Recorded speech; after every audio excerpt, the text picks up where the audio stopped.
Oimore nyakoro Ramogi wangarwaki ni machiegni chenro ni mar duolen tarik 17 dweno mar achiel higa mar 2023 ka en tich ariyo kama nyakoro Ramogi nyoni wantiere kod kidienje ariyo mar chenro ni. Mokwongo wakelo ni weche go manyien kae to bang'e ang' nobed kanyo gi twak mar duol. Bende itayo kanyo gi Trevor Ombija moseikore yo makare ka be ang' nobed kanyo gi wendo miluongo kanyo ni Jared Okelo. Mano jaod bura mabende manyando ang' negi gombaka wach winy mabende osebedo ka kelo tabu ahinya e puothe mag ochele kaunti no ma Kisumu. To mokwongo magi thuond weche.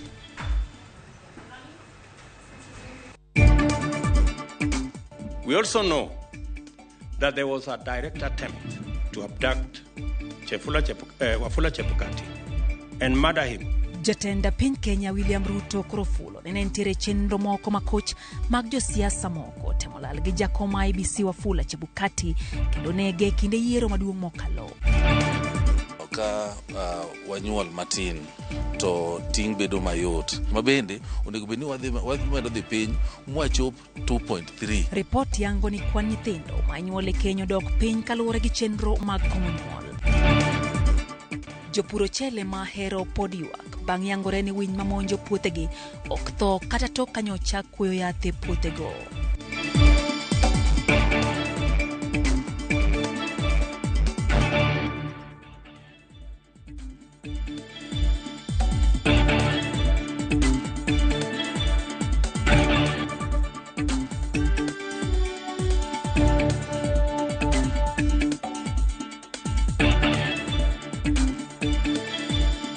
Machiegni nyakoro Ramogi wang'ero kamano kuom kawo thuolo mari kendo keto wang'e wang' jowi mari mihero mar Ramogi TV ma en chenro mar duol wantiere kanyo gi Belinda Dhiambo malokonwa weche gi machiegni nyinga Lydia Okeyo. Report mar bad migawo mochung' ne golo kwan mar oganda KNBS koro wacho ni thoth jo Kenya onge kod okumba mar thieth ka kwan mar nyithindo mamako iye ma oiw bende omedore. Nondo bende nyiso ni jonyuol oduoko chien kwan nyithindo mago maginyuolo masani ochung' nyithindo 3 ot kaut. Simfros Okinda miyo walerne yo makama. Nonro mar Kenya National Bureau of Statistics mar higa mar 2022 ewi sekta mar thieth koro nyiso ni sekta mar thieth ni kod lokruok mabecho mathoth kipimo gi lipot maketgi mane ogol higa mar 2014 kata kamano pod nitiere kuonde mamoko e migawo mar thieth ma pod dwaro mondo ketie siniani. Kaluwore kod lipodno, thoth jo Kenya pod onge kod okumba mag thieth. Mine mani kod okumba sani ochung'e 26 ka chuo ochung'e 27. Oganda koro jiwo mondo kaw okumba mar thieth mabiro konyo gi ting' mapek mar thieth e pachoka. Sama kori tuo ma kori dhi thiedhori e osiptal, pesa mibiro tiyogo ng'eny mahingo mabor pesa minyalo chulo mar yudo okumba niendi. To nikech ichule 100 kaka koro mar NHIF ichule 500 e dwe. Kiriwe higa mano 6,000. To 6,000 ni orito kar mama, kar baba to kod nyithinde duto. Kaunti ma Samburu otelie kwan mamalo mar nyithindo mamako iye ma oiw ma koro chung'e 50 kiluwe gi West Pokot e 36. Homa Bay gi Migori ochung'e 23 ka Siaya ni 21. Ordinarily we would not expect to have teenage pregnancies, but as it is from the survey, it stands at 15%. For the no education people, 38% of them were pregnant. For those who had primary level of education, 20% of them were pregnant. And the story goes on to those who have higher level of education beyond secondary, 5% of that group were pregnant. Imbo mar piny Kenya bende onyiedhore kaka gwenge ma luonje ma kit chwech podogo e tach. Bungoma otelo gi 62. Homa Bay luwe gi 54 kaeto Migori e 51. KNBS bende onyiso mor mar gi lipot mawacho ni sani jonyuol duoko chien kwan nyithindo maginyuolo nyaka nyithindo 3 ot ka ot. Ma itudo gi kwan mamalo mar joma sani tiyo gi yore manyasani mag komo nyuol mochung'e 57. En gima ber kabisa kuom dok chien mar nyuolruok mar oganda mag jo Kenya nikech wan piny ma pod dongore en piny ma pod dongore matini pod okwan gi mwandu moromowa mwanyalo rito godo ji duto mantiere. Koro miyo ka wanyuol matin to ting bedo mayot. Mabende onego bedni wadhi medo dhi piny mwachop 2.3. Migawo mar thieth orwako lipodni ka giwacho ni lipodni biro konyo geta sekta mar thieth e pacho ka. This helps us to get a policy direction that the Ministry of Health take in advancing achievements of key objectives as outlined in our health policy and also in the social pillar of the Vision 2030. Ting maduong' koro dong' ne migawo mar thieth kachiel koda jokanyo mamoko mar bero chutho sekta mar thieth e pacho ka. Ne Ramogi TV, nyinga Simfros Okinda. Ramogi County wa Migori ema oyangi kaka county manigi kwan man malo mar chuo mantiere kod johera kata mon mathoth mabende gibedo ga achiel e ng'awo kipimo gi counties amoko. Nonro ma ogol kod bad migawo mar KNBS bende yango ni county ya Murang'a ema nitiere kod kwan mamalo mar mine mago manigi johera mathoth machuo ma gibedo gode achiel.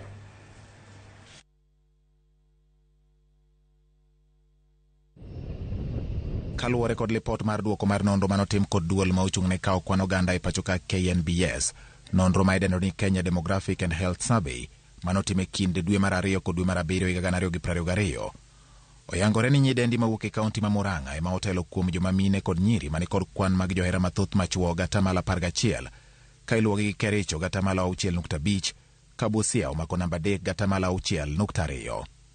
Kuom chuo mani kod johera mathoth manyiri, kaunti ma Migori otelo gatamalo 28.7 ka iluwogi kod kaunti ma Elgeyo Marakwet gatamalo 28.5 e kinde ma West Pokot omako namba 3 gatamalo 27.2.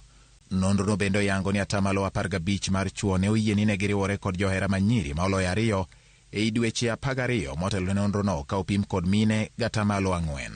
E wi tiyo gi yore ritruok e kind joma oherore, atamalo 45 mag chuo okoni ne gitiyo kod raboyunga, katamalo 12 mag nyiri bende okoni ne gitiyo kod raboyunga e kinde mane gibedo achiel kod joheragi motelo ne nonrono. E wi jogo manobedo e achiel oko mar keny dweche 12 motelo ne nonro, atamalo 19 mag mine oyie ni ne gibedo e achiel e yor hera gi joma ok chuogi, ka bende atamalo 37 kende mawacho ni ne gitiyo kod raboyunga e kinde mane gibedo achiel. Kuom joma chuo, atamalo 35 oyie ni ne giwuotho oko mar keny kendo riwore e yor hera kod nyiri ma ok mondegi, katamalo 68 kuomgi to lero ni ne gitiyo kod raboyunga e kinde no mane gibedo achiel e yor hera. Kaluwore kod nonrono motis ni KDHS, mond liete kod mago ma kenygi nokethore oyangore kaka mago mani kod kwan mathoth mag johera gatamalo 6.9 e kinde matamalo 4.3 mani kod johera ma okalo 2 pok ne odonjo e keny, katamalo 2.2 gin mine manie keny e kinde mane timo nonrono. Kuom joma chuo, atamalo 26.7 mani kod johera mokalo 2 gin manowere kod mondegi kata mane mondegi osetho. Atamalo 13.8 koni pok ne gimako bad nyar ng'ato, ka atamalo 15 mag chuo to pod luchore kendo donjo kuom johera mokalo 2 kata obedo ni gisekendo kendo gidak gi mondegi. Kapod wang'iyo wechego mag nonrogo nyakoro mga jwang' kedo kod landruok mar tuo mar ayaki pod medo dhi mbele kata obedo ni jogo magamo tuono medore kinde ka kinde, ka chiwo puonj makare e yore ma tuo ni landrego oseyudore ni nyalo konyo duoko chien landruok mare. Nonro ma ogol tinende gi bad migawo ma ochung' ne golo kwan e lo piny owacho KNBS nyiso ni bedo kod ng'eyo e wi yore landruok mar kute mag ayaki ahinya e kind rawere ni kod nyalo mar konyo gayo tuono. E nonro manogol gi duol manono weche mag kwan mar oganda KNBS, malo atamalo 50 mar rawere ni kod ng'eyo wi geng'o landruok mar tuo mar ayaki ma osekonyo duoko chien landruok mar tuono ma oting'o rawere manyiri ma kwan giro atamalo 54 kod yawuowi ma kwan giro atamalo 55. Kata kamano, rawere ma hikgi ni kind higni 15 kod 17 ng'eyo margi nok e wi geng'o landruok mar tuo mar ayaki, ka atamalo 44 mag nyiri kod yawuowi kende ema ni kod ng'eyo ma kamano. Rawere modak e bombe oyangore ni kod ng'eyo mamalo e wi yore geng'o tuono kipimo kod mago modak pacho, kama oting'o 57% mar nyiri kod 63% mar yawuowi, kamago modak e gwenge ma Thurka man kod ng'eyo no oting'o 52% mar nyiri kod 51% mar yawuowi. Nonro no bendo yango ni rawere mosomo ni kod ng'eyo mamalo e wi yore landruok mar tuo mar ayaki. Nyiri ma ok osomo maromo 13 kende ema ni kod ng'eyo kipimo kod nyiri mosomo maromo 69% mago mosomo. E kind yawuowi ma ok nyono skul, 14 kende mani kod ng'eyo no kipimo kod yawuowi maromo 80 mosomo nyaka e skunde sekondar kadhi mbele. Kaunti ma Kisii mani kod yawuowi kod nyiri mathoth moloyo man kod ng'eyo e wi yore geng'o landruok mar tuo mar ayaki, kama oting'o yawuowi maromo 95% kod nyiri maromo 78.8%. E gwenge ma Kaluo, kaunti ma Kisumu mani kod kwan mamalo mar nyiri kod yawuowi man kod ng'eyo no, kama oting'o 73.5% mar nyiri kod 78.9% mar yawuowi. Iluwe gi kaunti ma Siaya kod kaunti ma Homa Bay, ka kaunti ma Migori mani kod kwan matin moloyo mar nyiri man kod ng'eyo e wi yore geng'o landruok mar tuo mar ayaki gi 44.8%. Kaunti ma Siaya mani kod kwan matin moloyo ma yawuowi man kod ng'eyo no gi 39.9%. Manandalo achiel kende nyakoro mga juang banjaten migawo ma somo singo ni chenro mag somo mago mag junior secondary biro losore. Moko kuom jokanye sekta mar somo chung' ka tiendgi ni piny owacho kokalo kuom migawo mar somo oseninde tich kendo ikruok makare onge ne chakruok mar somo mar secondary madundo. Riwruok mar elimu bora network ko ne migawo mar somo mondo mi olos chenro makare ne somo mar junior secondary kaka Judith Omondi lerono. Paro mopogore pod medo wuok e wilaya manyien mar somo, ahinya to e kinde ma koro odong' mana ndalo matin 15 to jopuonjre mag grade mar 6 chako somo e grade mar 7. Jopuonjre gi oyo duoko mar penj mane gitimo higa mokalo odiechieng' ma kawuono, kendo jatend migawo mar somo nyoko ni giseketo ikruok makare mar neno ni jopuonjre go yudo somo makare. Magi gin moko kuom weche mane ose kod riwruok mar elimu bora makedo ne somo makare ne jopuonjre ma pacho ka. Gikoni piny owacho nyaka yie ni weche pod ok ni kare kata jopuonjre go donjo e skul tarik 30. Weche mag jopuonje mabiro puonjo en wich bar ma bende osebedo ka chando pach jokanyo mag somo mathoth e pacho kae. Students are supposed to report, teachers are still being recruited. For these teachers to be recruited, for you to induct them. So students will be waiting for the teachers to be inducted. Teachers are still getting invitation for interviews. Then now you'll induct them. Then you tell them now teach. Are we joking? Primary schools and neighboring secondary schools will share laboratories and other facilities in the junior secondary schools. Elimu Bora Working Group dismisses this recommendation as hot air, considering that the actual distance to neighboring schools could be much longer than imagined. It is likely that the cost of transporting learners from one school to another will be pushed down to the parents and guardians. Ewi wach mar chwalo omenda maromo 15,000 ne japuonjre ka japuonjre mar grade mar 7, gilero ni omenda gi ok binyalo chopo dwaro mag somo ne jopuonjre go. Wach ma bende gikoni migawo mar somo ne owinjo rangi makare ka gidwaro mondo mi somo bed manono ne jopuonjre go. Yesterday I saw the government saying that now students are not going to pay fees. And they are allocating 50,000. Is 15,000 enough to cater for everything? Seche mwa wacho education, wach somo, siasa waket tenge. Kech kikao siasa gi somo e riwo, to gik moko e tungni makoro wasebedo goni. Nikech ng'ata mowacho duonde moro mokoni ka to ok timre maber, tineno mana ni mana dui, mano jawasigu.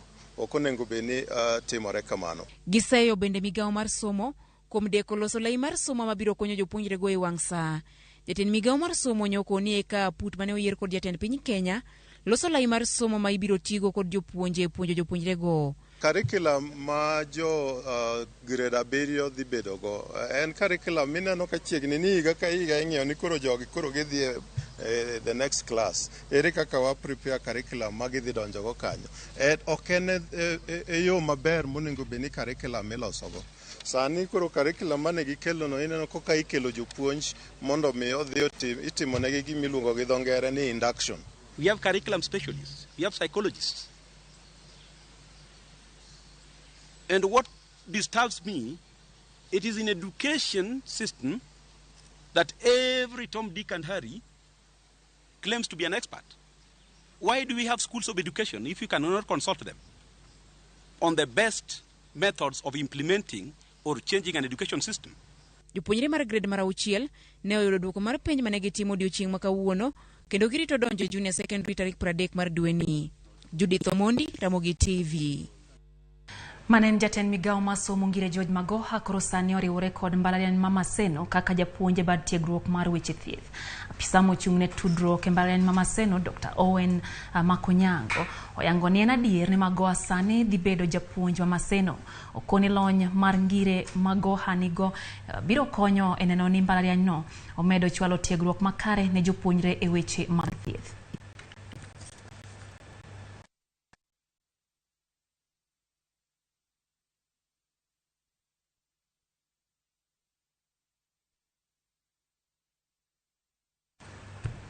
Kora mga jong thuolna bende wakaw yo matine chenro ni maduol kama kino ni weche go manyine kabangan maduok kod weche mathoth. Nisebedo kioro ote magi kanyo ka Adu Mibola Adu to kanyo yentire University entire kodwa chenro ni kaito mano ka entire piny mar Uganda. Francis Awich bende wacho kanyo ni en mora inya Ramogi TV entire Utawala Nairobi.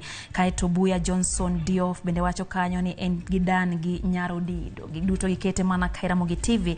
Aneno ka bende Pastor George Marodi Jesus Fellowship Church bende wacho ni entire kodwa chenro ni odhiambo kawuono. Benta Charles kantiere Karin Sara Singa kantiere West Kanyamkago mano kanyo wang' neno wacho ni kawuono to entiere Umoja Nairobi Ramogi TV chopone yo makare. Jona Pidi mare Mbakasi wacho kanyo Ramogi TV ler kendo wacho ni ker omako dhoge kendo wacho ni owinjo bed ni ker bedo kaja telo mari wi Uganda to kochako siek gi weche motendre gi yiero mowacho ni chal kagima chiega dhonde manose chango. Buya Johnston Diofane ni kanyo ni Lazaro Kanyambok bende wacho kanyo ni Chebukati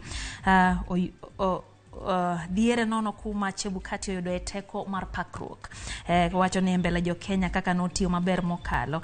Wacho ni en to ka pache wuon to winjo tim nonro makare ne jakom duol no machon no mondo mi ong'ane kit yiero manotimo. Wacho ni ng'ama ogolo chuny jo Kenya e yiero en mana jakom no winjo miyo koro te otimne nonro makare. Robert Odhiambo wacho kanyo ni en be ntiere kodwa e chendo ni Odhiambo makawuono bende aneno kanyo ka Baba Atur wacho kanyo ni en bende nyinge John William Ouma mar Malunga. Wacho ni Ramogi TV chopo ne yo makare kendo mora kaka item konya Uganda majokano e weche go mag lawin kata riembo winye puothe go mago chel. Richard Nyakwara Arun nini kanyo ka inbeni wacho ni ntiere kodwa e chendo ni Odhiambo makawuono Nyakora mga juang wayuo matin kata kamano podaduogo kod weche mathoth e chendo ni maduol medkete mana ka Ramogi TV waduogo bang' yweyo machuok.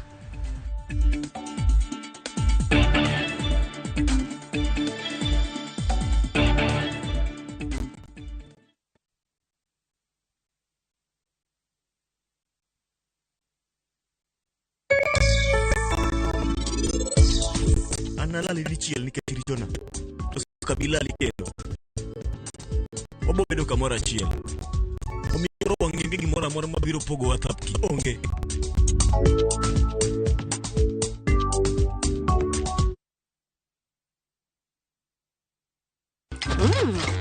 I love View Sasa. And for dessert, yeah!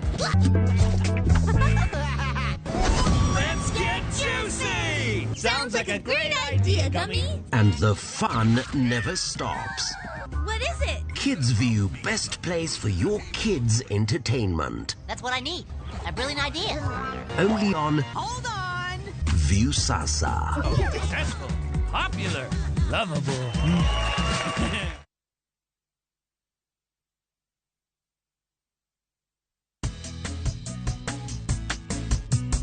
Mimi naitwa Mama Harriet.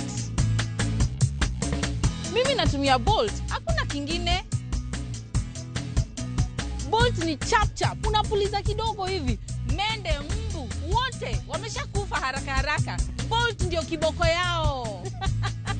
Bolt kills them fast. The only insecticide made of 100% natural Kenyan pyrethrum grown by local farmers from tropical brands. Winning on shabiki.com is getting easier. Enjoy highly boosted odds on shabiki.com. Kuwa Shabiki. Play now. Not for persons under the age of 18. BCLB number 416. Shabiki.com.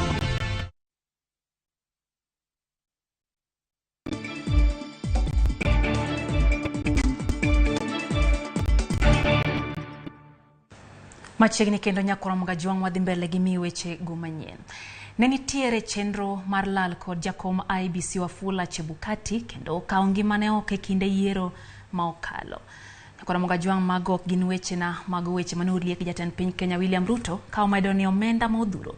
Bende no singi ne commissioners mag IBC kaka mitbilie mar mondo mi giroch duoko mar yiero no. Walter Nyambaga miyo waler. E kar jot mar jatend piny boma Nairobi, jakom IBC Wafula Wanyonyi Chebukati ochwalo lipot mare ne jatend piny William Ruto ka koro dhi e yweyo. Jatend piny William Ruto otiyo kod thuolo no mar chiwo puoch gi pak ne Wafula Chebukati e kuom tich matek mosetimo kendo medo ni kata odoko ni Chebukati dhi e yweyo. Oseyangore lela ni ne nitiere jok mane ni kod dwaro mar lal kode miru kendo chwe kao ngimane oko mondo ne gichun duoko mopogore yiero manotim dwe mar 8 higa mokalo. We also know that there was a direct attempt to abduct Wafula Chebukati and murder him so that the commission would be paralyzed or a compliant commissioner take over and subvert the people's sovereignty. It was a hard, cold, and lonely time. The threats were dire. The promised rewards very lavish, and the pressure relentless. Ruto bende ne olombe kod omenda kod lach mar loko duoko mar yiero maduong' kata kamano ne gichung' motegno kendo ne girito katiba gino momiyo piny Kenya goyo okang' malach e demokrasia. At the same time, the mechanism constituted a syndicate to execute a series of strategies consisting of bribery, blackmail, extortion, threats, and intimidation of various public officials of the IBC, attempt their abduction, torture, and assassination, to storm the National Tallying Center and attempt treasonous insurrection. Jatend piny bende koni IBC no yango lingai maren kata doko ni jotije moko to ne oyudi ko wito ngimagi. Bende ne gichung' motegno kinde makare ombulu maduong' Bomas of Kenya ne otimo newa kod koko kanyakla kotulo. Use of violence to cause the alteration of the vote tallying as well as entice or bribe or force the IBC chair to announce their favored candidate, or failing this, eliminate him and replace him with a willing accomplice from among the sleepers. Your Excellency, I want to salute Wafula Chebukati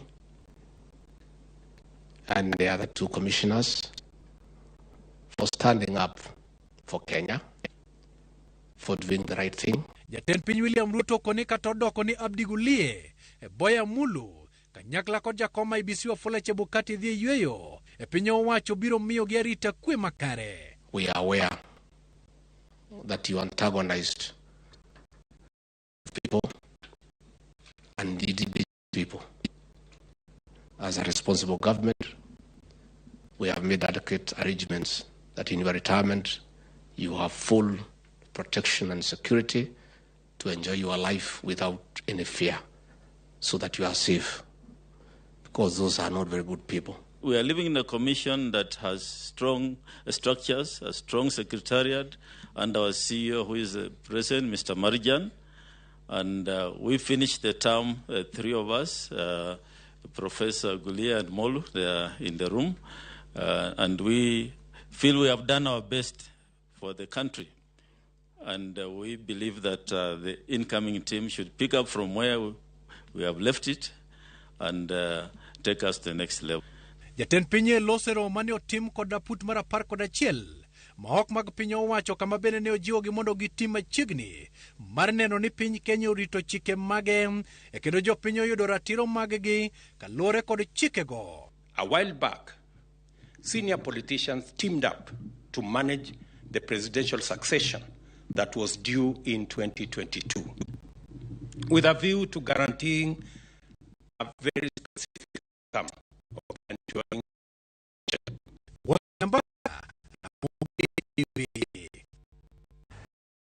Japim Magdusruok mosendo Edwin Kiprotich maong'ere kaka Chiloba mayande ringre okwany ka ofundi e sanduk moro Eldoret gikone oike dalagi mantiere Sergoit County ma Elgeyo Marakwet. Familia kod osiepe mag Chiloba noyuore ikno kendo gitimo nende kaka jago manohero weche mag lamo chakre tin mare.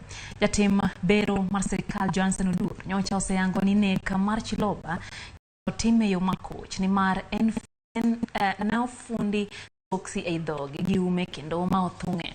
Achich maduong' ewi nek ma Chiloba Jackton Odhiambo gi achije mamoko adek igeno ni biro chwal e do tarik 31 dweni.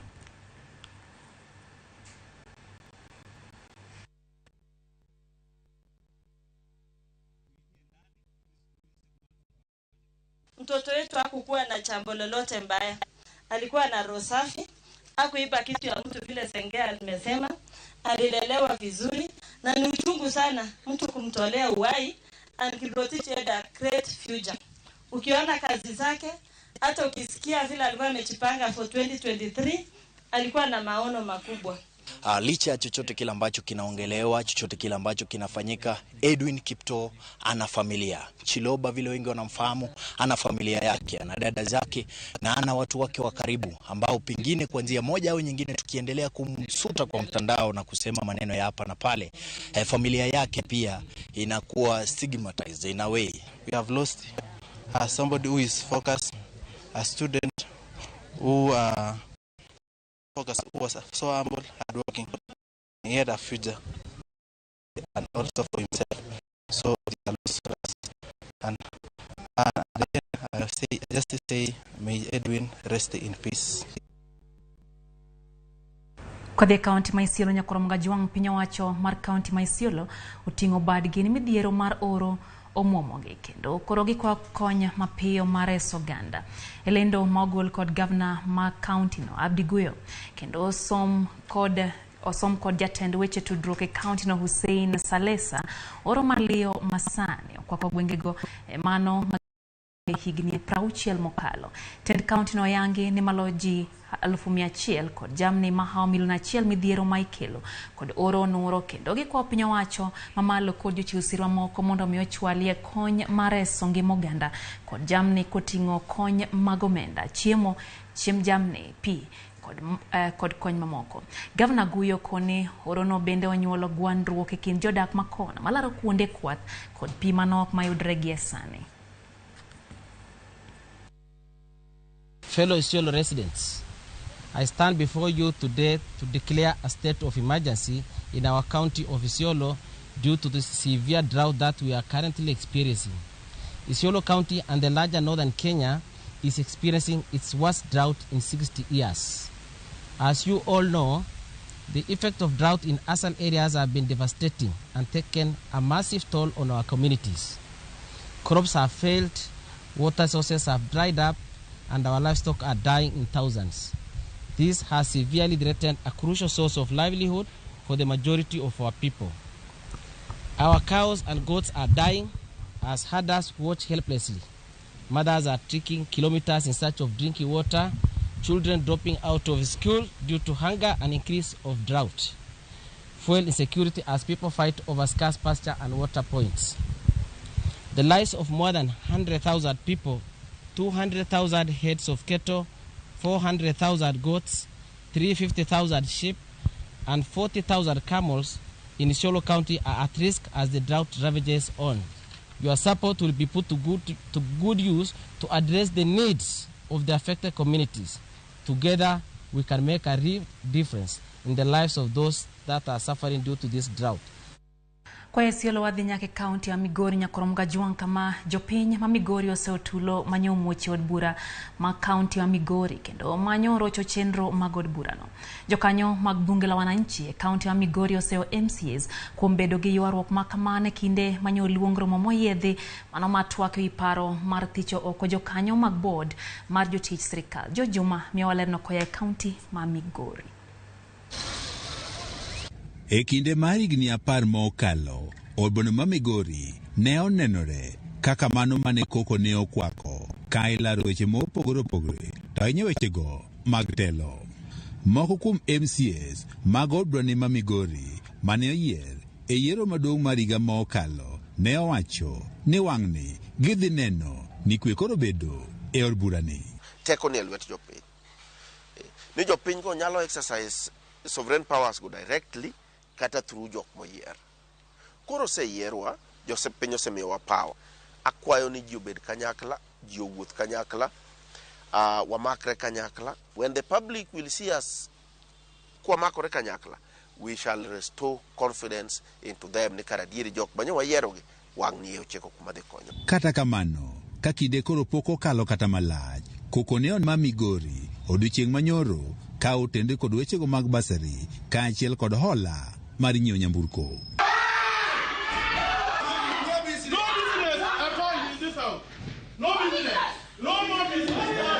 Moko kuom MCAs ne ong'anyo donjo od burano e twak ma oyiedhi mane obedo odiochieng' manyoro ka giramo ni nyaka migi omendano mar basari ka achiel kod hola mar nyiewo nyamburko eka gidhi nyime kod twak. Kaka basari ung'e ni okonyo nyithindo man kie, jomo chande gweng', nye giseng'eyo we are the laymen, wane joma nie grassroots. Mano nyisogi ni basari wadhi miyogi. Kagoro gik nyaka sani ok gine dalili mar basari. Samoro chuno wani wabiga piko e kitupe ng'owa ka nikech ka loan manuje bene wayudo pok wayudo nyaka ng'owa nyaka sani. Koko machuok mano nenore e od burani koro osekelo paro mopogore opogore ka kuom oganda e kaunti ma Migori. Gik moko pile pile ilosoga gi kwe to gimidwa los gi lweny.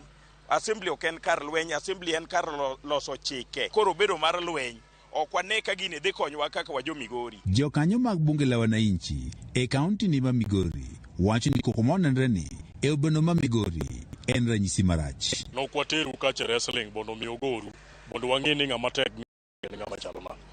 Wan wawegi winjo gik mano dwaro. Gik mano kendo ne gin gik mabeyo. Odwaro ni bondo miu basari, omiu kalon gi weche mag public service board. Nitiere kaka nyalo discuss gigi. Wan gi chike matayo gik moko. Ok wateru kujo ni bondo udhi ugoru. Uketho chapter 6 of constitution, integrity. Giwacho ni odwani ma Migori e kinde mar higni 10 mokalo yando osenyiso picha marach mar kaunti ni ma Migori. Ka bende giwacho ni ok de gier mondo mae koro chako dhi nyime e kaunti ma Migori. Ira wach mantie marach monego beni usolve. Kauru gini to bede kamoro to kuneno na assembly tin sana nikech aneno ka un joma sa usechiemo mang'eny koro wikoru ne dhawo. Manyuru kamoro pap moro maber bondo dhu wache gigi. Wan jopiny okwam ikore ne lweny to kudwa go lweny wabiro duoko upacho te. Tok koko mane onenore e od burane obede kid MCA ka achiel kod governor ma bende jatend kweth maduong' e bende ma Migori Ken Ouma wacho ne gibedo kod twak makare ka otenore kod ywak mag MCS go ka bende gichopo e winjruok. George Juma, Ramogi TV, Migori. Jopur ochele mawuok Ahero kano pod yuago kony motenre kod winy ma osemonjo puothegi kuom jumbe 2. Jopurgo ywak ni pok gineno lokruok kata bang' kanyo chak chenro mar kuo yath e puothego mago mariembo winygo. Millicent Adhiambo miwa lerno mathoth koya e kaunti ma Kisumu bang' limo gwengego.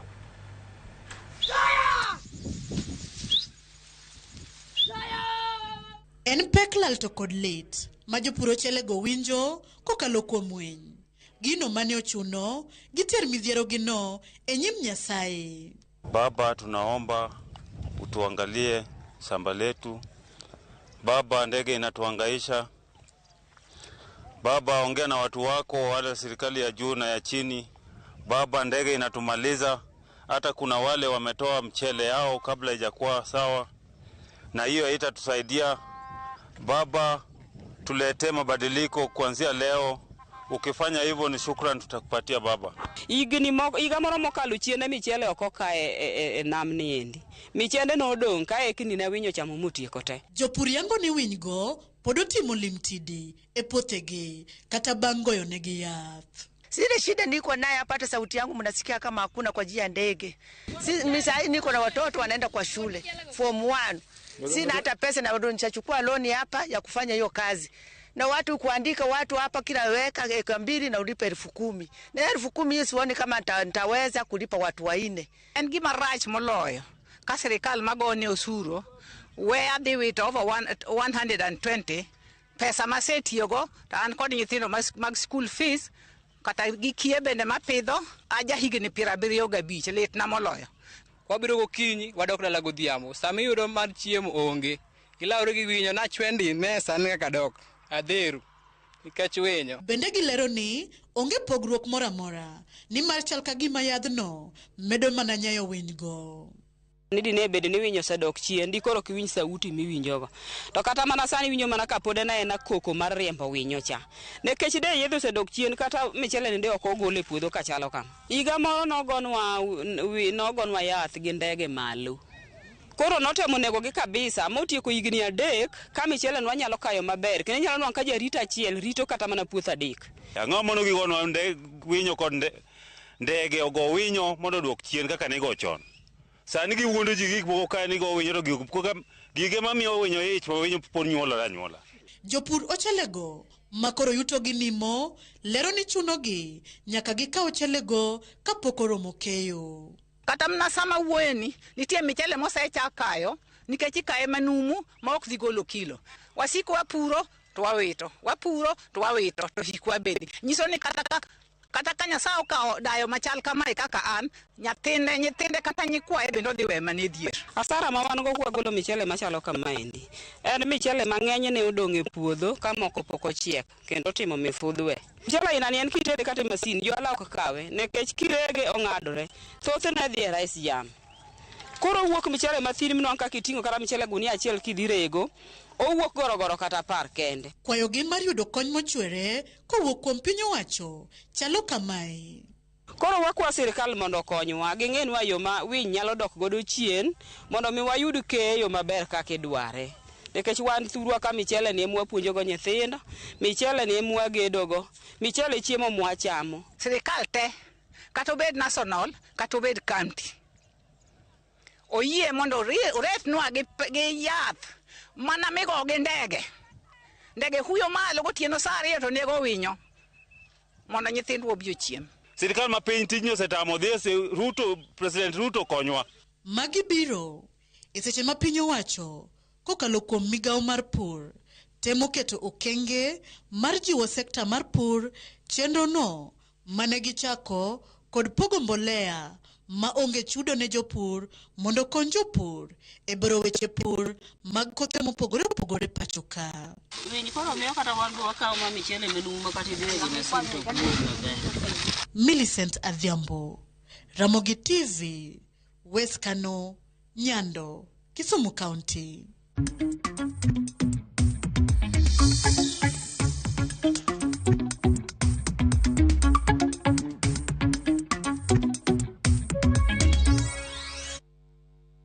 Piny owacho osendiko jopur makwan giromo milion 3.4 e chenro mar ndikruok makoro dhi nyime mondo mi jopur oyud gige pur.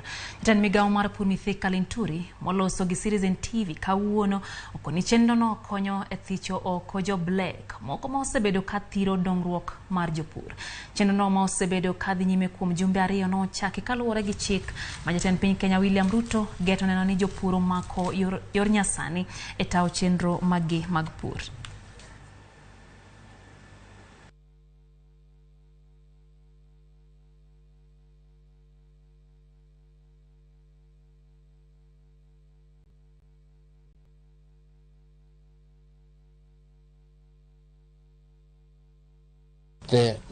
Data ama uandikishaji wa wakulima unatupea hiyo nafasi hiyo data tuweze kujipanga uzalishaji wa chakula. Namba 2, sisi unajua mpango huu wa kuhakikisha tumewaandikisha wakulima ni ili sababu tuweze kutumia data hii kwa mipango yetu kama serikali.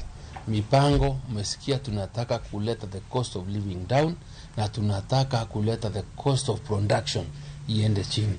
Kuleta cost of production lazima tujue wakulima ni wangapi.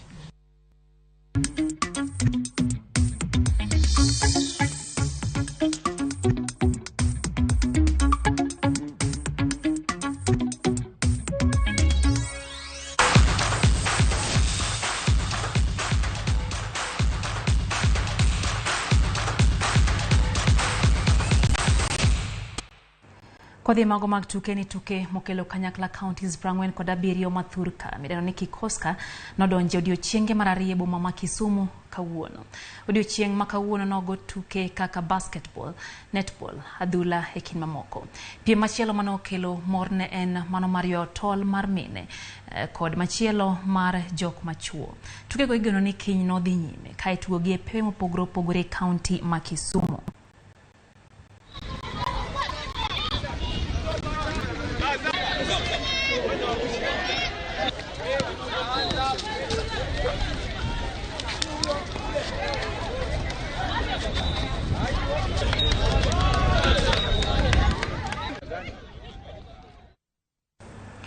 Mane makelo ya giko mar ondamo mokwongo nyakora mga juang machenori maduol kaka singo ni kanyo ntiere twak mabende biro mane thuolo machuok mabende wedhi kanyo wach mar winy mabende koro chando jopur mokale county ma Kisumu e gwengo mahero kama bende koro gisekelo midhiere puothego mago chele kite mana kae twagno biro mana bang' seche machuok wasebedo kanyo gi Belinda Dhiang' wasebedo kalo kuna weche gi nyinga Lydia Tima Sane.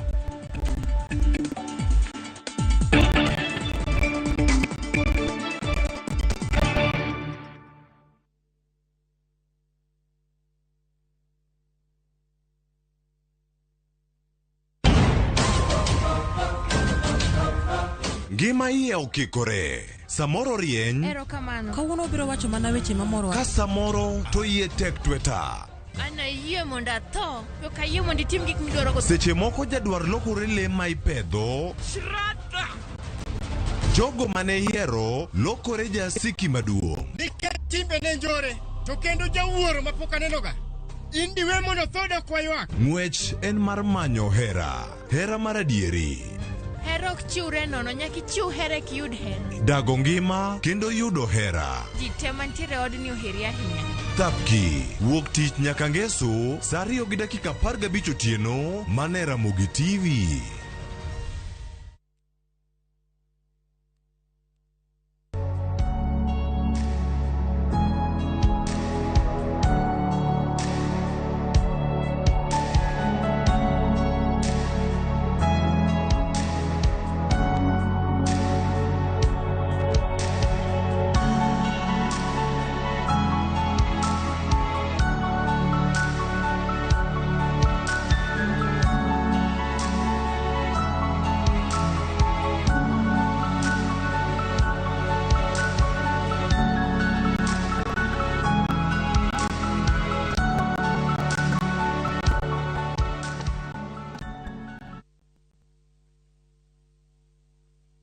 Jatelo mano biro kae nyoro, odwari warus kodi.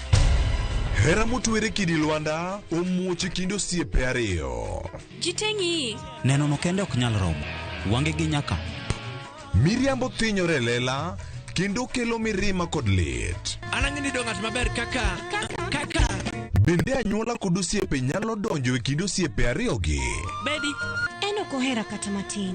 Inyalo chopo kanya gi jal ma ihero kiling'ling'. Ne Suresh ni oko, ibende biwadhi. Ng'at mabo kendo Pragya, ng'ano nigi hawi. Kik iwe ma ok ineno sigana mar hera motwere mar kumkum Bagya.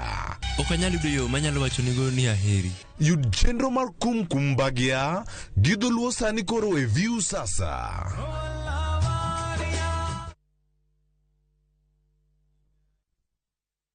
Raundi ya tindi kotikara botaka imanyasai maiga. Hosori enyira nainde embouke gima. Wa? Biore. Nasai mbia na chorete. Hagino mbogo boli mbaigwana ina boliga. Hosima da getinya pichi. Karo masachi hoteli yeye. Nera roche. Umbogo tabu atile baga. Ngitalde muntagochi. Otaite somoni yaku. Asenge njuta takiti bosoku. Kulende kende tige komutanga kulenda enibo amune yamate yaye. Ayo muntako ire kiaraiga. Engo kunere.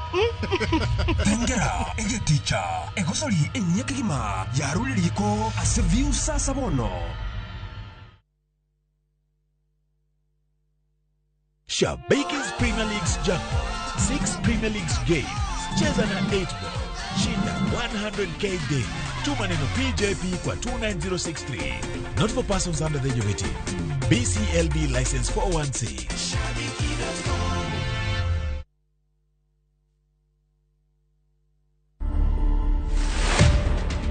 Wanda Chibalonza Muliri is a 16-year-old girl, and she's the daughter to the late Angela Chibalonza. I stayed with my dad since I was young. When I was young, he told me that he used to breastfeed me. Sometimes I used to cry for my mom. You two seem to have a very beautiful relationship. Since I was young, I've been knowing that he's my mom and he's also my dad. I do pray.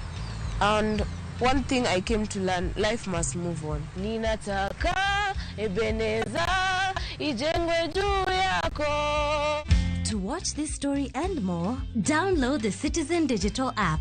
Scroll left on the menu bar to the exclusive videos portal. Once here, scroll the videos and find this and many more exciting stories lined up for you. Click on the video to play and enjoy. Kenya's #1 app, Citizen Digital.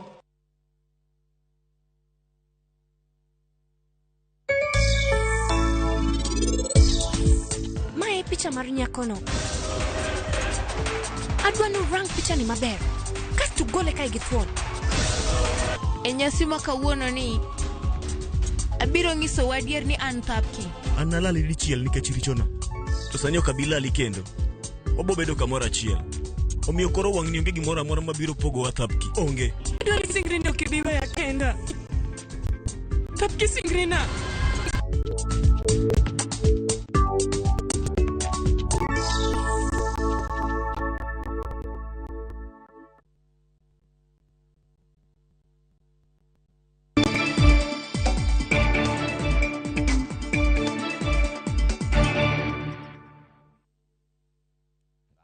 Ramogi erokamano kuom keto Ramogi TV kaendi. Ma kidieny mar ariyo mar chenro mar duol. Koro wadhi wuoyo gi jaduong' Honorable Jared Okelo, ma en jaod bura manyando. Wadhi go kode mbaka nikech winyo moko thago ji kocha cha to brinjane ni gisetimo ang'o kaka jood bura mondo mi gikony jopiny, nikech giwacho ni sani endi koro mchele margi kethore mokalo. To gisetemo ni mondo kuo yath, to kata kamano jopur wacho ni onge gimosebedo katimore. An nyinga Trevor Ombija jandingo panga jonyakach deno Ombija taya nyakwar guok kocha pesa.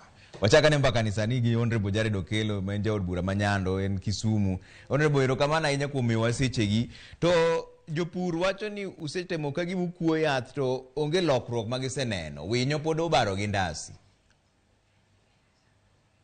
Erokamano ahinya osiepna Trevor. Erokamano kuom miya thuolo mar loso go oganda luo.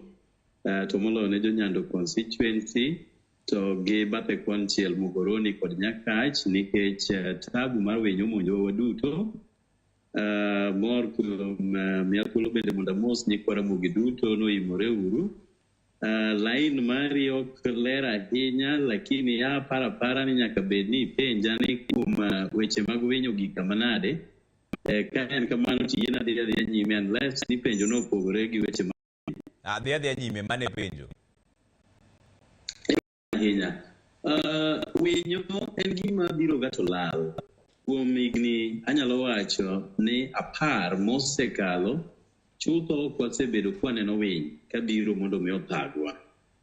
To kanochopo higa mokalo, man higa mar 2022 kar dwe mar adek, waneno ka winyo ochako duogo kendo. Winyo miluongo ni mire.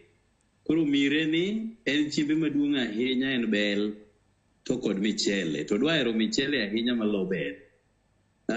Nochando wa higa mokalo mana loso kod jota chenro migao mar pur, ma en Ministry of Agriculture, ma kinde no notelnegi wuod luo miluongo ni Francis Owino Daktari, mano omiyo wa ndege e kinde no. Mane wagoye puothewa ma winy notho, ma kendo jokeyo nodwa yudo chiemo malong'o. Ne wawe ni girumo e higa mokalo. Kanochopo higa ni, to moloyo kinde malose kodi ni, nyo gidwa duogo gi sitina moloyo duto. Wachore ni winy mantiere Nyando constituency, kate puothe manie Nyando, nigi about 2 million. Mago mantiere Nyakach gina 800,000, kaito mago mantiere gwenge mag Mugoroni roma 500,000. Of course ing'e ni ipara nikech ok diket winyo piny ni kore dwa kwane ka ng'ama kwano dhano chieng' census.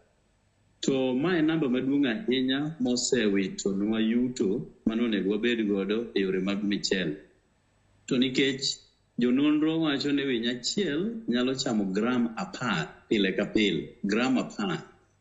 Nyiso ni winje man milion 2 manie nyandogi kwawe gi thuolo to gibiro mawa tan 20 mar michele duto manonego wadondi kaka jopur. Omiyo en hinyruok maduong' ahinya. Juma mokalo nabedo kod migawo kata romo makende gi jopur mekwa mawuok e gweng' mar West Kano Irrigation Scheme kata gwengewa mag Kabonyo kod Kubura mane gilima e ofis odiochieng' mar tich ang'wen juma mokalo. Kane gipimona kuom weche mwasechopie gondamo mwasekawo. Na ywa tol ne jatend migawo mochung' ne weche mag pur ma en Mikali Turi. Kaita chaka wuoyo kod jalo mata tije e migawo no ma dho ngere dendo ni Principal Secretary miluongo ni Kelo Harake man achiel kuom jogo manyoche kodonjo machiegni. Koro kanyo loso kodgi ne gigolo jotich kowuok e migawo mar weche mag cham kata crop development section mane gibiro e nyando gi yath mondo giru kendo gigo kuonde ma winy nindie. Ok go winy ka gin e puothe nikech ing'eyo ni chemical mitiyo godo kuom nego winygo bende nyalo kelonwa weche mag achiedhnade e dendwa nikech ing'eyo ni gin chemicals ma samoro ok ber ahinya. Omiyo yath koseru tigoye kuonde ma winy nindie kata kuonde ma winy odakie. Omiyo ne gichako chenro ni juma mokalo chieng' tich ang'wen gisetime tich abich gitime ngeso kod jumapil. Wang' ni ok gimiyowa ndege kaluwore gi weche mag logistics ma bende samoro tek to gimiyowa gima dho ngere luongo ni drone. Drone ok apar ka jodholuo osepuone maber mana ka intaya nye miyowa dholuo ne nyoro. To osetemo nego winye nani oting'o yath manok to koring matek kaka ndege to koro tiro tiya kode nikech wan kod kuonde 9 ma winy gi odakie e gwenge mopogore opogore e Nyando, Muroni kod Nyakach monego wanegi e winy gi duto. To kata tin to waduoko ne sirkal erokamano kuom sekonyowa kuom ne miyowa drone ni kaachiel kod yath gi jotich mondo tijni wariembe kata obedo no nyalo kawo kinde mabet lach moloyo ma ndege kawo osiepna Trevor. To nitiere joma ywak ni doho nyicho wacho ni kik uti gi yath nikech yath nyalo hinyo ngima dhano bende. Chemical ma itiyo godo emomiyo kwago e puoth michele nikech kigo e puoth michele to en michele ma oseikore onego kae. Kosekae mit wadho wapoke mwachame to nyalo kelo madhara e dendwa. Emomiyo en wa target mana kode kuonde ma winy odakie. Winy gi chando ahinya e gwengewa mag Awach Kano. Mano koro Kain Rai Girls kidhi thurgi Travel Mbija Taya on your right kisekalo Ahero Junction. Kanyo nitiere puoth michele kendo nitiere kuonde ma winy gi odakie. Nitiere gange bende bute kanyo wan kod Ambo e dalawa mar Kabonyo bende gichando ahinya. Wan kod Okana midonjo kod Nambo Kana kacha kidhi wan gi puothe mang'eny kanyo bende winy go jodakie. Wan kod Ogongo ma bende ging'enye, wan kod Kudho, Haro to kod Alara. Koro kuonde 9 gi ema wa target ni ka Nyasaye oyie to wadhi dhi mapiyo, wadhi dhi maber gi drone ni. To ka tich dhi go drone bende asenyiso jatend migawo Mikali Turi ibiro chune ni nyaka omiwa ndege mondo mi tijni oringnwa mapiyo, watime mapiyo, jowa oyud konyruok nikech ka waweyo ma ok watimo ma to tich manyojo puro timo gi sinani mang'eny dhi kayiem nono. To ka waher ni jowa oanono nikech manyien yawo skul ibiro dwar school fees to michendwa ni emonego chiwwa school fees jaduong' Mbija Taya. To koro jopur ma ywak ni cham gi osekethore, mchele osekethore, ubro timo negi nang'o? Nitiere yo moro ma ginyalo yude pesa moro ma dang' bog kama lalo osebede? Chutho migawo mar pur en migawo ma sani nogol e sirkal mamalo kaachiel kod mamoko machalo mag yore gi thieth gi mamoko kokele sirkal mapiny ma dho ngere dendo ni county government. To nitiere gimoro ma dho ngere dendo ni synergy, tiende ni ji tiyo kanyakla mondo mi olos kamoro ma chandruok nitiere. Kanyo weche mag winy gi omonjowa to ne chuno ni nyaka wariw lwedo gi migawo mar sirkal ma piny mar county ma otelnwa Kisumu County gi Professor Peter Nyang'nyong'o mondo wang'i yo makare ma wanyalo reso godo jopur. En adieri ni higa mokalo kane chandruok aina ni omonjowa, to county government motelne kod Professor Peter Nyang'nyong'o notimo gimoro ma dho ngere dendo ni compensation. Tiende ni nowalo pesa moro tenge mano mi jopur mano osebedo kod chandruok ahinya mag winy kakalo kaachiel kod weche mag floods kata oula momuom. Omiyo aparo ni odiochieng' makiny adhi bedo piny gi Professor Nyong'o kaachiel kod tim mare mondo mi wang'i ane, nikech kaka iwacho ne en adieri ni jopur mang'eny oseyudo chandruok, oseyudo hinyruok, oseyudo lal maduong' ma ka ok wadonjore kodgi mar compensation taparo ni ginyalo hinyore mang'eny moloyo. To ka sirkal ma piny onge kod omenda no, obiro chuno wane nyaka wachak watudre gi sirkal mamalo motelne kod William Ruto kaachiel kod Mithika Linturi kaka jatend migawo mondo giresie jopur manyalo anono, ok nikech nyopi onge kata nyok gipuro kata puothe nyok oromo, to nikech winy momonjowa mosetimonwa anyali. To koro udwa rito nyaka karang'o nikech in iwuon imewacho ni drone tiyo to tiyo mos. To udwa rito nyaka karang'o mondo koro ukel ndeke madongo dongo matiyo dichiel mang'eny manego winy mang'eny dichiel? Akwe ni inuoyo matin bet pod wan gi chandruok mar ng'ukruok mag lai. Apenjo mheshimiwa ni udwa rito nyaka karang'o mondo eka ukel ndeke madongo dongo. Sani utiyo gi drones to drones dhi mos. Ubro rito nyaka karang'o mondo ndeke madongo dongo koro bi? Pod kad winji takia ni penjo weche mag pur kaka dhiyo koso gimonego timie kendo. Apenjo wach mar Mheshimiwa, apenjo wach mar ndege madongo dongo manyalo nego winy mang'eny. Nikech sani dong' utiyo gi drone. Koro ubro rito nyaka karang'o mondo eka ndeke madongo dongo mondo bi? Apani walos line mondi kaito inyalo duogo bang' dakika achiel owadu. Okay, warita ne ko nyalo loso line napani. Kechan pod tab. Pod ok inyal winja kata sani. Apani line mar mheshimiwa no rach matin we wuog matin daka moko matin kaso duogo wang'i ane gima dhi mbele gik miloso gi lwet dhano gi samoro chendo. Unyalo oro nwa ujumbe mar ube 2-3 nono ka pod wamanyo mheshimiwa mondo wapenje ane gima dhi mbele. Wacho sani ni gima gitimo en ni gimanyo ndege moko matin miluongo ni drone nikech ndeke madongo pod onge sani, to ndeke matindo go dhi mos ema kuoyo yath kuonde ma winyo go nyuolie nikech ok dang' kuogi ka sama gintiere kama ntiere mchele nikech ginyalo hinyo dhano bende. Koro ging'iyo ni kuonde ma winyo go odakie ma ginyuole no emi kuoyo yath mondo mi githo, lakini sani gitiyo gi ndeke moko matindo miluongo ni drone, gitemo manyo ndeke madongo. Gimochako wacho kendo ni bende kiny gibro bedo piny gi gavana ma Kisumu mena Professor Nyang'nyong'o mondo giwuone wach mar ng'iyo ka be ginyalo miyo jopur pe omenda moro matin, jopur ma koro sani mchele margi osekethore nikech winy ma osebedo ka ketho mchele e area ma Ahero kanyo gi Nyando kuonde mopidhgie. Giwacho ni piny go endo makadho milion madhi mana 10 to ekas man kanyo be ekas makadho mana gimoro 8,000 kanyo, to jo piny wacho ni winyo go chamo nyadi riyo kar magintiere no. Koro ng'iso ni samoro amora ma gichamo to tons madhi kata 20 gitieka tieka, to mano dhi kelo lal. Nitiere joma ne wuoyo mang'eny mane wacho ni kama kamano ne nitiere pesa gi madhi lal, omiyo koro sirkal onego ng'i kaka konyogi. Watemo ng'iyo ka wanyalo yudo laini ma owuoyo godo gi mheshimiwa Jared Okelo ma en jaod bura ma Nyando mondo winjane ka bo winjowa maler bang' dakika moko matin. Waduogo kik udhi mabor ahinya. 2-3 nono kaka inyalo yuda ka nitiere wach moro mar winy momonjo jo Nyando go, tunyalo oro na ujumbe ka mondo apenj mheshimiwa bang' dakika moko matin.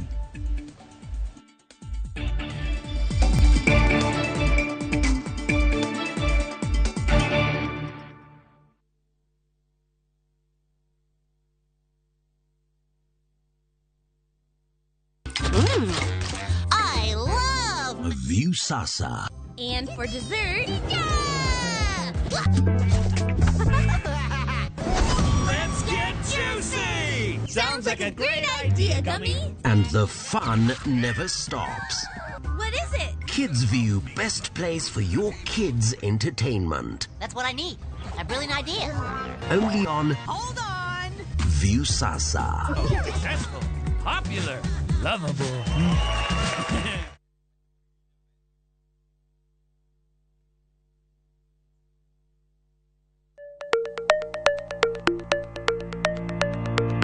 Lwasi mar ohala osebedo kalokore. Keto mwandu bende osekao yore manyasani. To ginang'o manyaka ing'e kapok ichako ohala? Kuonde mage minyalo kete mwandu?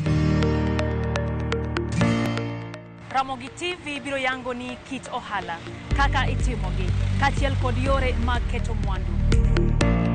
To ok mana mano kende nyakoro mga juang', bende wabiro twak kod yawuoto nagi kod nyonagi matimo ohala, maweg kembe, kachiel kod mago man kod lony e keto mwandu. Mana e chenro mar ohala gi mwandu e Ramogi TV kod an Lydia Okeyo.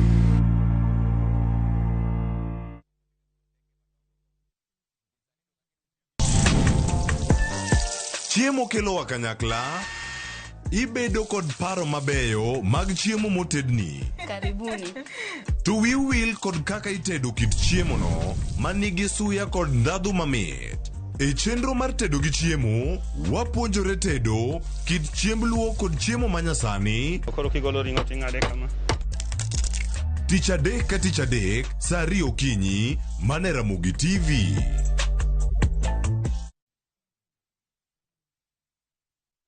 Winning on Shabeki.com is getting easier. Enjoy highly boosted odds on Shabeki.com. Kuwa Shabeki. Play now. Not for persons under the age of 18. BCLB number 416. Shabeki.com.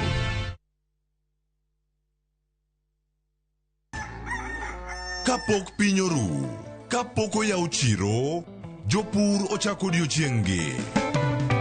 Ng'ato ka ng'ato gi gombo mar kelo lokruok. Wachalo joma timo research mondo mi wakel gik man gi value. Ma ok odewo kama idake kata gima ipidho. Pith mar kich en agribusiness. Riwri kodwa mondo ipuonjri yore pur. Cover crops inyalo pidho ei puothi mar rabolo no. Jopur kod chiro mag jopur. Kendiel ma dende ber ema bumi market. Pur gi ohala. Tich adek ka tich adek, saa 1:45 mar odhiambo. Mane Ramogi TV.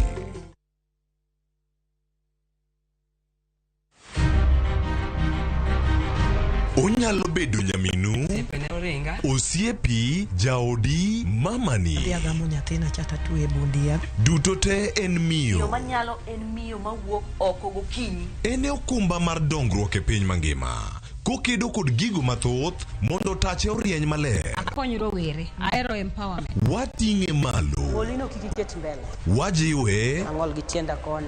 Lakini wiya to ler. Mondo warieny kanyakla e mine nyalo. Mine nyalo kabisa. Tudri kod Stella Brenda Ochieng, tich adek ka tich adek, chakre saa 8. To ibonwa Ngeso ka Ngeso, saa 7:30 odiochieng'. Mana e chenro mar Mine Nyalo.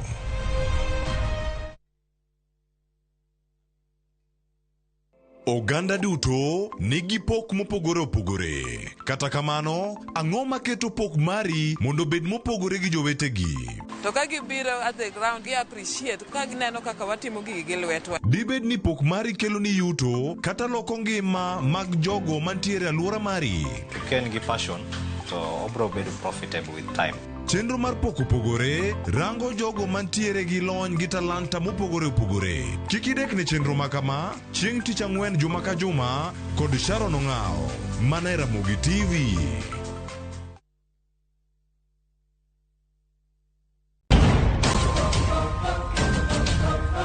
Ngima iye okikore. Samoro rieny. Erokamano. Kawuono biro wacho mana weche mamoro. Ka samoro to iye tek tweta. Ana yie mondo atho, to kayie mondo itim gik midwaro go. Seche moko jadwar lokore le ma ipedho. Jogo mane yiero lokore jasiki maduong'. Nikech timbe ne njore, to kendo jawuoro mapok anenoga. In diwe mondo thoda kwayo. Ng'wech en mar manyo hera. Hera mar adieri. Hera ok chiwre nono, nyaka ichiw hera kiyud hera. Dago ngima kendo yudo hera. Ji te mantiere odni oheri ahinya. Thapki, wuok tich nyaka Ngeso, saa 2:15 otieno, mane Ramogi TV.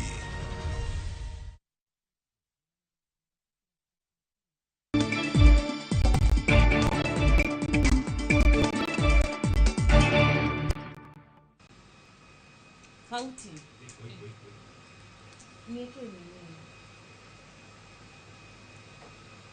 So gi lwet dhano gi samoro nyalo chendo matin wote mane ka koro wawinjore maler. Mheshimiwa erokamano kuom bedo kodwa kiwinjo wach ma wadhi mbele godo ni. Penjo seche ka ni uda rito nyaka karang'o mondo ka koro kel ndeke madongo dongo nikech drones gi to nego winy to ginego winyo mos to winyo to medo ketho mchele. Erokamano, wan kod ndege achiel. To ndege achiel ni ene mutie piny Kenya ka. To bende ene mwawinjo ni jo Uganda jakwayega kachiel kod jo Tanganyika kinde ma winyo monjogi. To nikech kanyo ripodni wabedo godo, mwabedo kod buro odiochieng' wa tich ang'wen juma mokalo, nyochuno ni nyaka sirikal tim gima dho ngere dendo ni stop gap measure. Ok ginyal ling ni pod girito kata ni ndege otimne repairs kata timne service kore kamano logistics ma yige tek mag ndege ka eka ne gibi. Koro ne chuno ni sama waketo kwayono to nyaka ne gitim gimoro manyiso ni gin kod jopur gigombo ni weche winji watieki to moloyo ni sirikal odonjore seche mowinjore mondo ma otimre.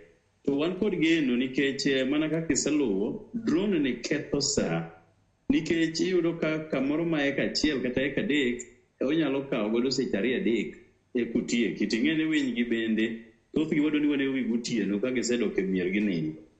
Koro sirikal dhi kelo ndege, wang'eyo ni to en karang'o, but ging'eyo sani ni drone manyogi konwa ok ti tich mowinjore mano onego tich mar ndege otimnwa. Omiyo wan kod geno nikech gisekelo ranyisi ni gin kodwa e midhiero maduong' ni, koro en tijwa dhiro ni mondo ndeke madongo dongo ma Ombija wachogi bende koro gikelo wabed kodgi. En ng'eni mheshimiwa jomoko nwawuoyo godo kanyo jo mane nigi puodho ahero kanyo to giywak ni koro kata mana school fees kuma dang' giyude onge. Japur mawinji kawuono ang'o madier mondo winji kapok wachako donjo e weche mag siasa? Ang'o mading'ise manyalo duoko chunye ni ok gin kama rach?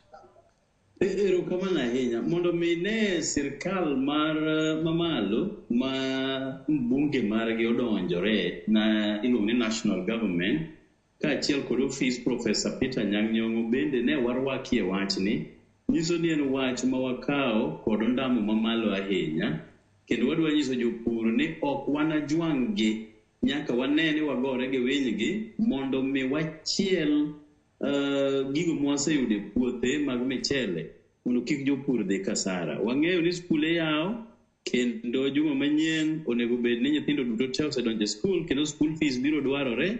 Tadwa na nyisgi ni wabiro temo mwanyalo kaka duond sirikal nikech tich sirikal en tij rito oganda. Irite kuom chandruok ma gintie, irite kuom ber ma intie. Nyando sane ni kod chandruok mar monj mar winy kaachiel kod muhoroni gi nyakach. Wadhi temo mwanyalo mondo mi wane ni jopur oyudo yutogi manyocha gipidho michele ka gin kod geno ni gidhi yudo gino madhi konyo ngimagi. Wabro rito mondo wawinjane kaka chenro mar ubro bedo kusewuoyo gi Profesa Nyang'nyong'o men gavana ma Kisumu. Lakini koro sani wadonjane weche mag siasa kapok watieko matin nikech in ja siasa ok dang' aweyi dhi adhiya mok iwachono weche mag siasa.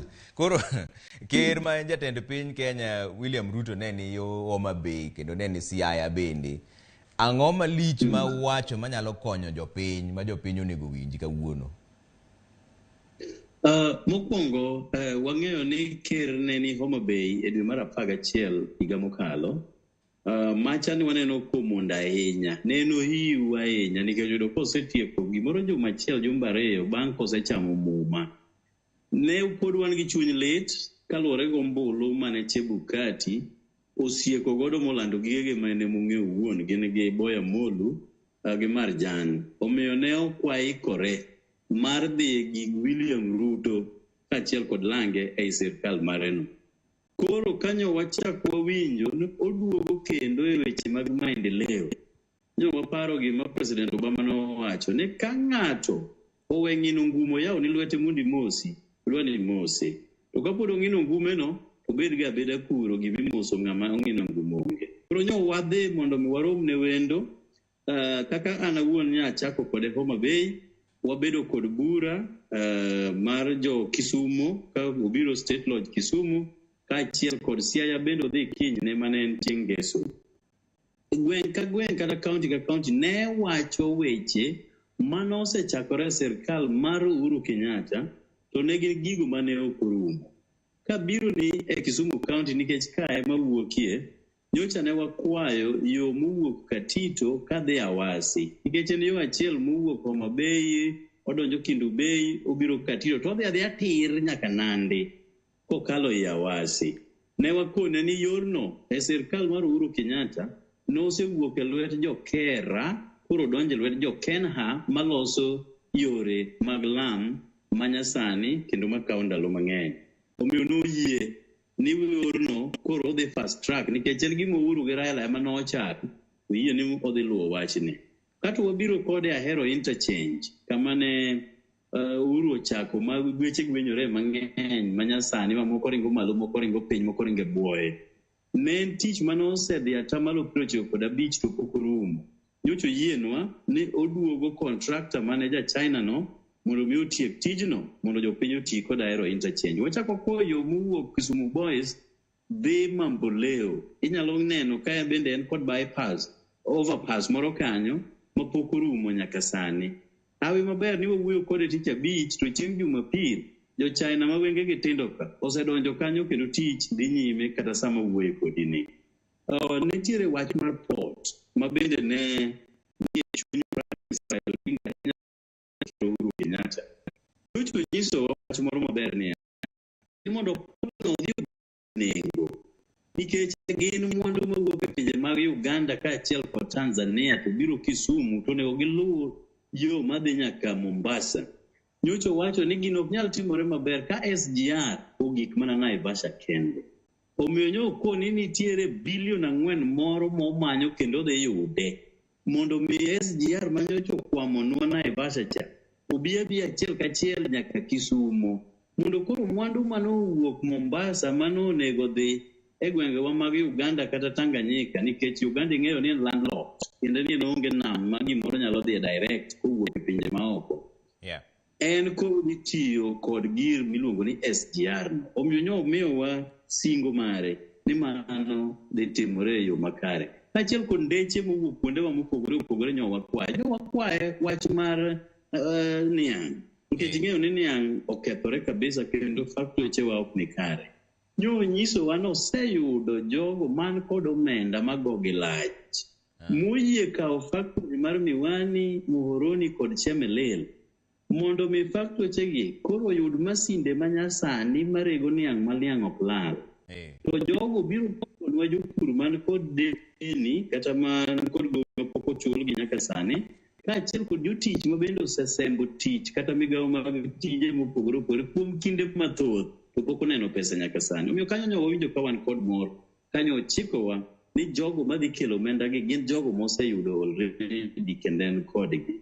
Nyo wamor ahinya nikech MV Uhuru nitiere meli mane oger mokwongo iluongo ni MV Uhuru 1 masani ting'o mauta kowuok e gwenge mag Kisumu tero Uganda.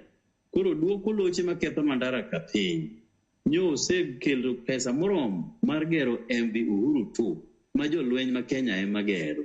Omiyo koro wang'eyo ni weche mag ohala madhi dhi nyime kowuok Port Bell, Bukoba, dhi nyaka Entebbe gi kuonde mopogore opogore nyaka Mwanza dala mar Tanganyika. Koro dhi maber nikech wan kod meli ariyo madongo MV Uhuru 1 kod MV Uhuru 2. Onyo koni kamano oserumo. Osewuoyo gosiepege machalo Museveni gi Suluhu Geni. Osenyise ni ka MV Uhuru 2 norumo ni pa to gibe gidwa keto order mar meli mameke gi giwegi mibiro ger Kisumu ka. Sami gero meli Kisumu wan kod tije ne nyithindo maonge tije. Ohala madhi nyime dhi kelonwa yuto mopogore opogore. Omiyo wan nyo chikowa gik mang'eny manyo wakwaye ka warado kode gotieno e State Lodge Kisumu kendo nyo yie no dhi dhiroge e yo manyalore. Kanyo odhi Siaya bende chieng' ngeso kano dhi e weche mag University ma Jaramogi kaeto nodhi e rweko mar owadwa CS Owalo bende nobedo kod bura gi jo-Siaya mane jo-Siaya oketo kwayo mopogore opogore mano yie nodhi timo negi kaka gikwaye no. Kanyo wan Homa Bay, jotelo ma Homa Bay manotelnegi gi gavana margi Gladys Wanga norado kodgi giduto magin bende giwacho gigo monego timnegi. Machiel kuomgi ne en paya tiende ni ka e dho nam nitie kama duong' ma koro inyalo lokie ohala kata meli gowe kata mana yiedhi matindo nyalo gowe kosekelo rech. Nogolo $600,000 midhi ger godo paya ma Homa Bay. Nogolo $300,000 midhi ger godo chiro manie dala mar Homa Bay. Nomedo pesa madhi yawo thuok Kabunde airport mondo obed malachie moloyo. Nogolo pesa madhi konyo yore kilomita maingo 20 ei Homa Bay town ka mondo mi yore gi wuoth obed mayot e dala mar Homa Bay. Kawan Kisumo bende kapok atieko kanyo noluongo jo Migori kotelnegi gavana margi Honorable Ochila Yako magibedo godo piny bende e State Lodge Kisumu mabende negigo mbaka jo Homa Bay gi gigo midhi timnegi kaka jo Homa Bay kaka jo Migori. Omiyo aparo ni nyo omulo fuondewa duto kaka piny luo bedo to nikech en ng'ama nyo bire weche mag dongruok nyo wari gik mana kode wach dongruok siasa nwa koni wuon siasa wan godo ma en Raila Amolo Odinga. Wan gik ma wanyalo wacho kode yin kaka dongruok inyalo tim to kobiro dwaro wach mar siasa wan waonge sa omany Raila Amolo Odinga to biro nyise kaka siasa ma koni otigi kaka onego tim. Nikech nitie joma wacho mheshimiwa ni koro uyie tiyo gi sirikal. Aparo ni an awuon nyaketo lerno maber ahinya ka wan Homa Bay. Nyakoni sirikal ok wanyal wayie tiyogo nikech tijwa sani maduong' en opposition. Uhuru Kenyatta norado kod jakom magitimo gima dho ngere dendo ni Jakobat. Kuom Jakobat, achiel kuom gik mane gichikore ni nyaka wadhi watimnegi ne en support policies kata weche mag sirikal e od bura kacha. Mano ne en gima ne giwinjore. Omiyo ne wachako dhiro weche mag Uhuru Kenyatta e sirkande no kata obedo ne wan jok mane iluongo ni jo opposition kamano. Nikech ne nyaka ibed koda structured dialogue. Kendo ni wuoyo nyaka ibed ni wuoyo ang'o to ere kama wadhi wuothe kodi to ere kama wagitie. Onge gima wasewacho gi President William Ruto nyo konwa nokelonwa dongruok ne mwareme kode. Kodwaro Jakobat kata kaka Senator Orengo luonge masani governor luonge ni brotherhood. Tiende ni watimbe osiep moro mar wat e kinde ka. Mano gibiro table gi kod jakom. To wan olemo manyodwa lwaro nwane wan wabed piny ka godheru. Wadondo mos to wadhi nyodhe tok dala kodhecha osepo. Sawa mheshimiwa sa koro mawa wang'wa lakini nitiere penjo moro achiel mar winyo moro mwuoye cha nitiere penjo moro modonjo ka Ramogi wacho ni an Bernard Olendo kawuok Milenye apenjo mheshimiwa ni ere kaka gichoko winy motho nikech jopiny nyalo chamo winyogo koso ok girach kod ngima mar dhano. Kamano winjego kuonde ma gidakie iluongo ni itogo to mondo ichop e itogo no ikalo thidhni motimore marach. Emomiyo ne yot mondo wanegi kuonde ma gidakie molo nego gi e puothe oko ka. Mondo mi ka puodho mar togo cha osiepna gi thidhni motimo nam cha michop midhi kwanyo winy obeni idenyo ndi. To kata koromo kamano mondo ang' ichak iyor puodhono kiduogi winjino piny oruni oko. Omiyo wakwayo jopiny nikech ma en winyo motho kokalo kuom sum. Kik icham winyo tang'e ni mit ndi to moloyo ka dene luru to magi to mana mire moko mathindo thindo wawe otobi olokre manyiwa okonywa puothego wabiro puro gi ndalo mabiro. Erokamano mheshimiwa kumiwa sechegi wabiro go kono baka kendo chieng' kiduogo Nairobi kata iwacho mondo wasoyi e studio koni gik miloso gi lwet dhano gi samoro thago ineno ka samoro kethore sama koro watieke ni eka koro ler siriang'. Yien aduok ni mana erokamano kuom miya thuolo. Yien aduok ne jonyando bende erokamano kuom winja kaachiel kod bedo kod sinani koda.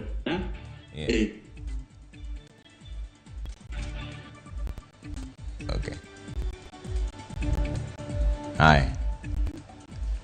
Mheshimiwa ero jago ng'adowa kendo koro kwa winji kendo. Erokamano ahinya mano mheshimiwa Honorable Jared Okelo men jaod bura manyando kogo kodwa mbaka wach mar winy mani kanyo go wacho ni gibiro ng'iyo kaka gikonyo jopiny mondo kik winyru ahinya joma puro gi ochele mantiere nyando. Okamano mane kamolore chenro mar duol ando koro alore gi kanyo kiny wanere kiny, lakini weche manyien to biro kodonjo gimoro saa 3 e wang'e chap. Anyinga Trevor Ombija, jandeng'o panga jonyakach deno Ombija taya nyakwar guok kocha pesa. Obro nenre bang'e.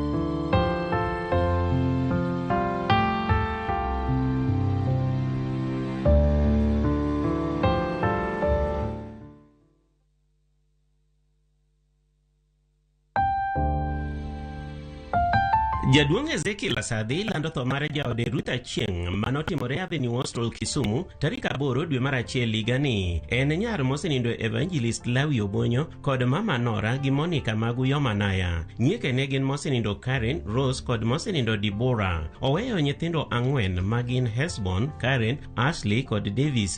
Mamoko gin Jane, Elijah, George, Judith, Lydia, Felix, Nancy, Victor kod Sharon. Ringre nogol Jumapil tarik 29 dwe mar achiel higani koa Jaramogi Oginga Odinga Teaching and Referral Hospital Mortuary. Ikne nobedi chieng' wuok tich tarik 30 dwe mar achiel higani e dalane Kamsere Seka Homabay County. Ik mare notim kod kanisa mar African Raw Israel Church kotelie kod Archbishop Maricus Andiwo e bwo kanisa Jerusalem. Nind gi kwe, amen.